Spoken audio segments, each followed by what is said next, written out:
Once upon a time, deep in the heart of the savannah, lived a magnificent lion named Leo. Leo was the undisputed king of his domain, renowned for his strength, his mighty roar, and his magnificent golden mane.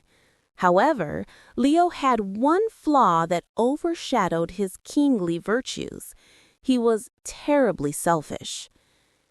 A feast for one. Whenever Leo made a successful hunt, which was often, for he was a skilled hunter, he would immediately claim the entire carcass for himself. He'd stand over his kill, growling fiercely, driving away every other creature that dared approach. The hyenas would slink away, grumbling. The jackals would eye the meal from a distance with pangs of hunger, and even the lionesses in his own pride had to wait until Leo was utterly full before they could pick at the scraps. One particularly sweltering afternoon, Leo brought down a large zebra. It was more than enough meat for his entire pride, plus a few extra meals for good measure. True to form, Leo began to gorge himself. Nearby, a small, elderly lioness named Mala watched with a sad gaze. Mala was too old and frail to hunt effectively, and her hunger was a constant ache. She approached Leo cautiously, her tail low. "Your Majesty," she whispered, her voice barely a rasp, "might I please have a small piece? I haven't eaten in 2 days." Leo stopped chewing, lifted his massive head, and fixed her with a glare. "No!" he roared, his voice shaking the tall grasses. "This is my kill. I hunted it. Go find your own." Mala retreated, her heart sinking. The day of the great thirst. The dry season arrived, harsher than any the savannah had seen in years. The watering holes began to shrink into muddy puddles, and food became scarce. Leo, despite his strength, found hunting increasingly difficult as the smaller, faster prey scattered widely. One morning, after a failed hunt, Leo tracked a small scent to a thicket of acacia bushes. Hidden there, he found a tiny spring bubbling with clear, cool water, the only one remaining for miles. Elated, Leo drank deeply, feeling the life-giving liquid restore his strength. But his old habits took over. He realized that if he controlled this spring, he would have power over everyone. He settled down near the water's edge, snarling at anyone who came close.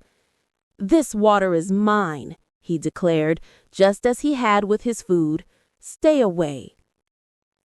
Soon, the other animals began to suffer terribly. The gazelles grew weak, the baboons looked pitiful, and even his own pride was starting to look gaunt and desperate. The animals tried to argue, to plead, but Leo's selfishness was an insurmountable wall. The power of unity. The next day, a powerful herd of elephants, led by a wise matriarch named Amara, arrived following the distant scent of water. Amara saw the weak, thirsty animals and the selfish lion blocking the only source of life. She walked straight up to the spring, her massive ears flapping. Leo leaped up, his mane bristling. "Back away, elephant! This water is mine!" Amara calmly looked down at the furious lion. "Leo," she rumbled, her voice deep and steady, "the sun is strong. Soon this tiny spring will dry up, even if you drink every drop. But look." She turned and pointed her trunk toward a patch of hard, cracked earth a little distance away. "If we all work together, we can dig this earth. With our strength, we can reach the deeper stores of water and create a well that will last until the rains return. But if you stand here alone and selfish, we will all perish, and so will your spring." Leo looked at the withered patch of ground, then back at his small, guarded puddle.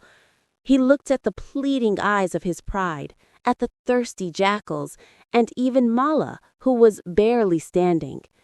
For the first time, he felt a strange twist in his stomach that wasn't hunger, it was shame. He took a deep breath, and for the first time, his roar was not of defiance, but of command. "Stop." He stepped away from the spring. "Amara is right," he muttered, his voice hoarse. "This selfishness has blinded me. The water belongs to us all." A king's new virtue. The elephants, led by Amara, began to work. Their powerful feet and trunks dug into the earth. The lionesses, sensing a shift, joined in, scraping away loose soil. Even the baboons and warthogs helped clear the debris.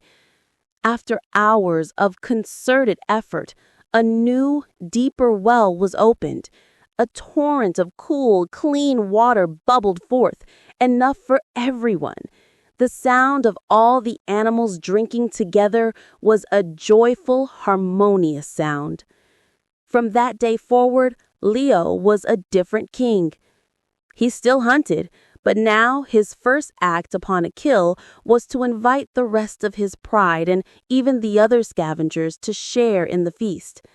He realized that the joy of a full belly was nothing compared to the strength and loyalty that came from a united community. Leo had learned that true leadership wasn't about hoarding power or possessions, but the wisdom of sharing. He was still magnificent, still powerful, but now he was also kind.